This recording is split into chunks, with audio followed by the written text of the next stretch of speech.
আসসালামু আলাইকুম। 12 ডিগ্রিতে নেমেছে ঢাকার তাপমাত্রা। মনোনয়ন বৈধ। ঢাকা 18 আসনে লড়বেন মাহমুদুর রহমান মান্না। এবং সবশেষে থাকছে বাংলাদেশ ভারত সম্পর্ক আটকে আছে পাল্টাপাল্টিতে। দর্শক দেখছিলেন সংবাদ শিরোনাম, এবার বিস্তারিত।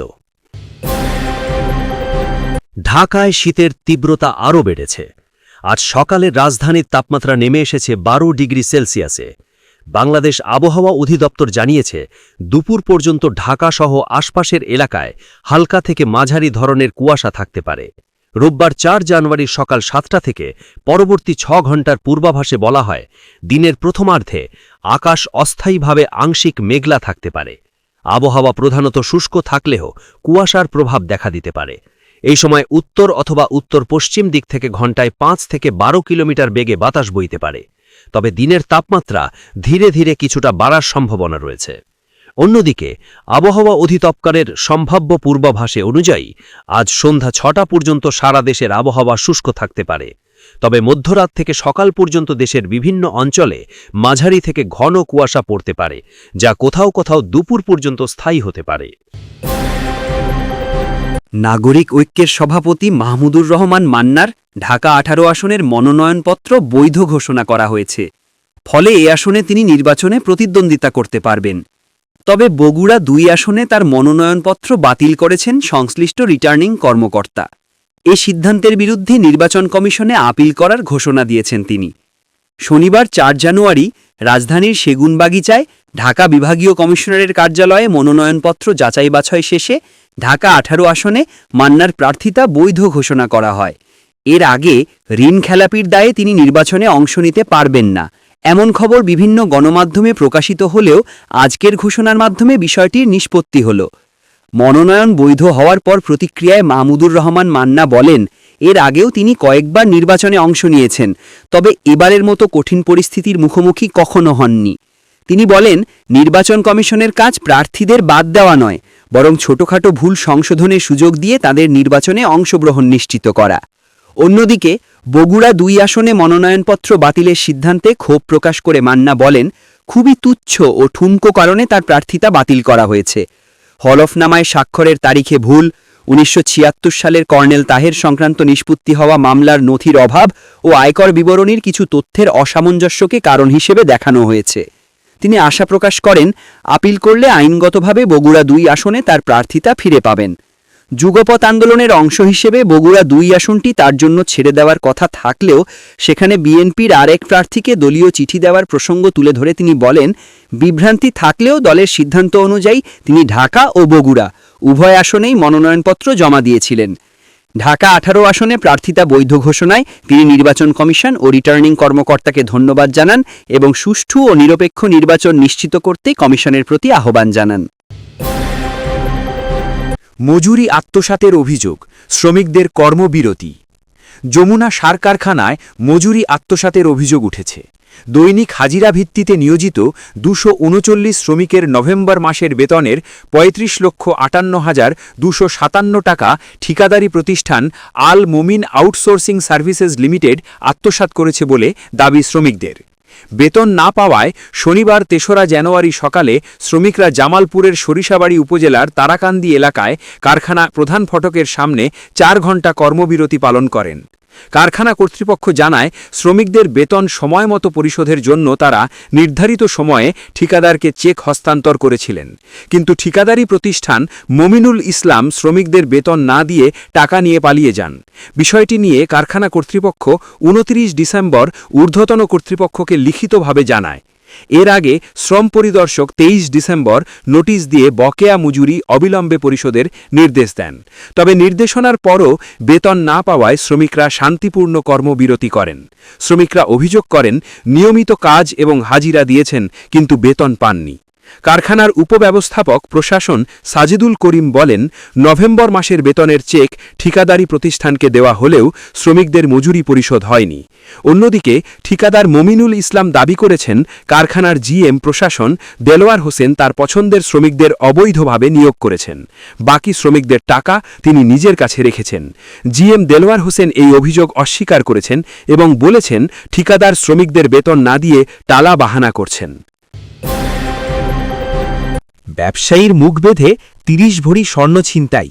লক্ষ্মীপুরে সিএনজি চালিত অটোরিকশায় এক স্বর্ণ ব্যবসায়ীর মুখ বেঁধে প্রায় ৩০ ভরি স্বর্ণালঙ্কার ছিনতাইয়ের অভিযোগ উঠেছে। শনিবার ৩ জানুয়ারি সন্ধ্যায় সদর উপজেলার ভবানীগঞ্জ ইউনিয়নের পিয়ারাপুর এলাকায় এ ঘটনা ঘটে। ভুক্তভোগী শুভ পদ্মার কমলনগর উপজেলার হাজিরহাট বাজারের ওয়েলকাম জুয়েলার্সের স্বত্বাধিকারী। তিনি জানান, প্রায় ৪০ ভরি স্বর্ণ নিয়ে তিনি সদর উপজেলার চন্দ্রগঞ্জ বাজারে যান। সেখানে স্বর্ণকারের একটি দোকানে ১০ ভরি স্বর্ণ বিক্রি করেন। বিক্রির বিপরীতে ২১ লাখ টাকার একটি চেক এবং বাকি প্রায় ৩০ ভরি স্বর্ণ সঙ্গে নিয়ে তিনি চন্দ্রগঞ্জ থেকে হাজিরহাটের উদ্দেশ্যে রওনা দেন। পথে জেলা শহর থেকে একটি সিএনজি চালিত অটোরিকশায় ওঠেন তিনি। ওই অটোরিকশায় যাত্রী বেশে একজন নারী এবং একজন পুরুষ ছিলেন। অটোরিকশাটি পিয়ারাপুর এলাকায় পৌঁছলে ওই নারী ও পুরুষ তার মুখ বেঁধে ফেলে এবং সঙ্গে থাকা প্রায় ৩০ ভরি স্বর্ণ ছিনতাই করে নিয়ে যায় বলে অভিযোগ করেন তিনি। তবে তার পকেটে থাকা স্বর্ণ বিক্রির ২১ লাখ টাকার চেকটি ছিনতাইকারীরা নেয়নি বলে জানান শুভ পদ্মার। খবর পেয়ে পুলিশ ঘটনাস্থল পরিদর্শন করেছে এবং আশপাশের এলাকার সিসিটিভি ফুটেজ সংগ্রহের চেষ্টা চলছে। এই ঘটনায় জড়িতদের দ্রুত গ্রেফতারের দাবি জানিয়েছেন জেলা বাজুসের সভাপতি সমীর কর্মকার। তিনি বলেন, এ ধরনের ঘটনায় স্বর্ণ ব্যবসায়ীরা চরম নিরাপত্তাহীনতায় ভুগছেন। সদর মডেল থানার ভারপ্রাপ্ত কর্মকর্তা বা ওসি ওয়াহিদ পারভেজ জানান, খবর পাওয়ার পরই পুলিশ ঘটনাস্থলে পাঠানো হয়েছে। বিষয়টি তদন্ত করে প্রয়োজনীয় আইনগত ব্যবস্থা নেওয়া হবে। বাংলাদেশ ভারত সম্পর্কের পরিস্থিতি এখনও জটিল ও নড়বড়ে। জুলাই গণ অভ্যুত্থানের মাধ্যমে শেখ হাসিনা সরকারের পতনের পর থেকে ঢাকা দিল্লি সম্পর্ক অবনতির দিকে চলে গেছে। একসময়ের সোনালী অধ্যায় খ্যাত এই সম্পর্ক পুনরায় স্বাভাবিক হওয়া এখনও সম্ভব হয়নি। সম্প্রতি বিএনপির চেয়ারপারসন সাবেক প্রধানমন্ত্রী খালেদা জিয়ার মৃত্যুর পর দিল্লির পক্ষ থেকে সম্পর্ক স্বাভাবিক করার ইঙ্গিত দেখা গেলেও তা কূটনৈতিক পর্যায়েই আটকে আছে। সাধারণ মানুষের স্তরে সে বার্তা পৌঁছায়নি। এর বড় উদাহরণ হিসেবে ভারতীয় ক্রিকেট বোর্ডের নির্দেশে বাংলাদেশি ক্রিকেটার মুস্তাফিজুর রহমানকে আইপিএল থেকে বাদ দেওয়া যায়। শেখ হাসিনা সরকারের পতনের পর ভারত থেকে বাংলাদেশ নিয়ে তীব্র বিরোধিতা আসে। দেশটির সরকার এবং গণমাধ্যম হিন্দু নির্যাতনের অভিযোগ আনে, যা অন্তর্বর্তী সরকার মিথ্যা ও বিভ্রান্তিমূলক বলে খণ্ডন করেছে। এই বৈরিতা সাধারণ মানুষ পর্যায়ে ছড়িয়ে পড়ে। ২০২৪ সালের ডিসেম্বরে ভারতের উগ্র সংগঠন বাংলাদেশ হাই কমিশনে ভাঙচুর চালায়। ২০২৫ সালে ঢাকা দিল্লির সম্পর্ক আরও খারাপ হয়।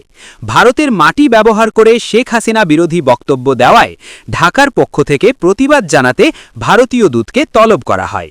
পাল্টা হিসেবে দিল্লি বাংলাদেশের দূতকে তলব করে। এরপর দেশের মধ্যে পাল্টাপাল্টি কার্যক্রম শুরু হয়, যার প্রভাব সাধারণ মানুষ পর্যায়েও দেখা দেয়। ইনকিলাব মঞ্চের মুখপাত্র শরীফ ওসমান হাদির হত্যাকারীর ভারতে আশ্রয় নেওয়ার ঘটনায় ঢাকায় ভারতীয় হাই কমিশনের বিরুদ্ধে বিক্ষোভ হয়।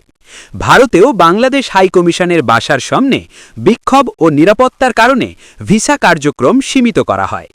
তবে খালেদা জিয়ার মৃত্যু দেশের সম্পর্কে নতুন মোড় আনে। ভারতের প্রধানমন্ত্রী নরেন্দ্র মোদী শোক জানান। বিএনপির ভারপ্রাপ্ত চেয়ারম্যান তারেক রহমানকে চিঠি দেন।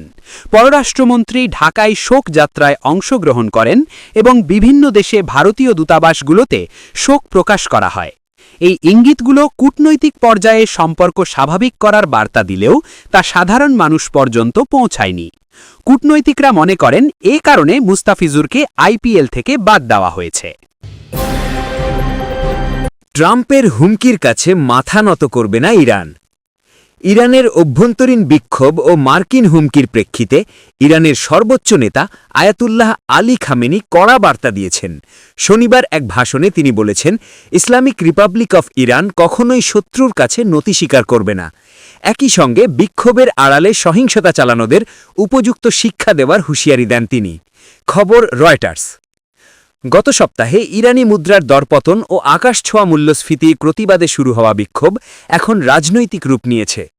মানবাধিকার সংস্থাগুলির তথ্য অনুযায়ী নিরাপত্তা বাহিনীর সঙ্গে সংঘর্ষে অন্তত 10 জন নিহত ও 2 শতাধিক গ্রেপ্তার হয়েছে। যুক্তরাষ্ট্রের প্রেসিডেন্ট ডোনাল্ড ট্রাম্প শুক্রবার সামাজিক মাধ্যমে হুঁশিয়ারি দেন, যদি ইরান শান্তিপূর্ণ বিক্ষোভকারীদের ওপর প্রাণঘাতী হামলা চালায় তবে যুক্তরাষ্ট্র তাদের উদ্ধার করবে। তিনি লিখেছেন, সাজোয়া সজ্জায় প্রস্তুত এবং ঝাঁপিয়ে পড়ার জন্য তৈরি। এরপর ইরানের পার্লামেন্ট স্পিকার মোহাম্মদ বাগের গালিবাফ সতর্ক করেছেন, যে কোনো মার্কিন হামলার জবাবে মধ্যপ্রাচ্যের সব মার্কিন ঘাঁটি ইরানের বৈধ লক্ষ্য হবে। খামেনি তার ভাষণে ব্যবসায়ীদের অর্থনৈতিক দুরবস্থার কথা স্বীকার করেছেন। তিনি বলেন, ব্যবসায়ীরা ঠিকই বলছেন, এই পরিস্থিতিতে ব্যবসা করা অসম্ভব। আমরা বিক্ষোভকারীদের সঙ্গে কথা বলতে রাজি, কিন্তু দাঙ্গাবাজদের সঙ্গে কোনো আপস হবে না। দাঙ্গাবাজদের কঠোরভাবে দমন করা হবে। বিশেষ করে ইরানের লরেস্তান ও কুর্দিস্তান প্রদেশগুলিতে সংঘর্ষের মাত্রা সবচেয়ে বেশি। 2022 সালে মাহসা আমিনের মৃত্যুর পর এটি ইরানের সবচেয়ে বড় অভ্যন্তরীণ চ্যালেঞ্জ। একদিকে যুক্তরাষ্ট্রের নতুন অর্থনৈতিক নিষেধাজ্ঞা ও সামরিক হুমকি, অন্যদিকে সিরিয়ায় মিত্র বাশার আল আসাদের পতন ও হিজবুল্লাহর ওপর ইসরায়েলি হামলা, সব মিলিয়ে তেহরান এখন কয়েক দশকের মধ্যে সবচেয়ে কঠিন সময় পার করছে। 138 বছর পর সিডনিতে স্পিনার ছাড়াই অস্ট্রেলিয়ার একাদশ। অ্যাশেজ সিরিজে অস্ট্রেলিয়া এবার সিডনি ক্রিকেট গ্রাউন্ডে বিশেষজ্ঞ স্পিনার ছাড়া একাদশ ঘোষণা করেছে, যা তারা গত 138 বছরে কখনোই করেনি। একসময় সিডনি স্পিনারদের প্রিয় মাঠ হলেও এবার উইকেট সবুজ ঘাসে ঢাকা হওয়ায় পেসার বান্ধব অবস্থার জন্য এমন সিদ্ধান্ত নেওয়া হয়েছে। অস্ট্রেলিয়ার অধিনায়ক স্টিভেন স্মিথ জানিয়েছেন, সত্যি বলতে স্পিনার ছাড়া একাদশ গঠন করা খারাপই লাগছে, তবে উইকেট যদি স্পিন ধরতে না পারে এবং সিম বোলিং গুরুত্বপূর্ণ হয় তাহলে আমাদের কাছে অন্য বিকল্প নেই। সিডনি টেস্টে অস্ট্রেলিয়ার বোলিং আক্রমণে থাকছেন Mitchell Starc, Scott Boland, Michael Neser ও 2 অলরাউন্ডার ক্যামেরন গ্রিন ও বাও ওয়েবস্টার। জাই রিচার্ডসনকে বাইরে রেখে তার পরিবর্তে নেওয়া হয়েছে বাও ওয়েবস্টারকে। স্পিন প্রয়োজন হলে ট্র্যাভিস হেড হাত ঘোরাবেন, আর টড মার্ফি স্কোয়াডে থাকলেও মাঠে খেলবেন না। ইংল্যান্ডও কোনো বিশেষজ্ঞ পেসার ছাড়া একাদশ খেলছে। তাদের একমাত্র পরিবর্তন চোট পাওয়া পেসার গাস অ্যাটকিনসনের বদলে নতুন পেসার ম্যাথিউ পটস। স্পিনের দায়িত্ব অলরাউন্ডার উইল জ্যাক্স ও অনিয়মিত স্পিনার জো রুটের ওপর। বিশেষজ্ঞ অফ স্পিনার শোয়েব বাশি দেশে ফিরেছেন কোনো টেস্ট না খেলেই। এবারের একাদশ ইতিহাসের অন্যতম অস্বাভাবিক গঠন হিসেবে খেলা হবে, যেখানে স্পিনারের অনুপস্থিতি স্পষ্টভাবে ফুটে উঠছে। প্রিয় দর্শক, এই ছিল দুপুরের সর্বশেষ সংবাদ। প্রতি মুহূর্তের আপডেট খবর পেতে চ্যানেলটি সাবস্ক্রাইব করে পাশে থাকুন।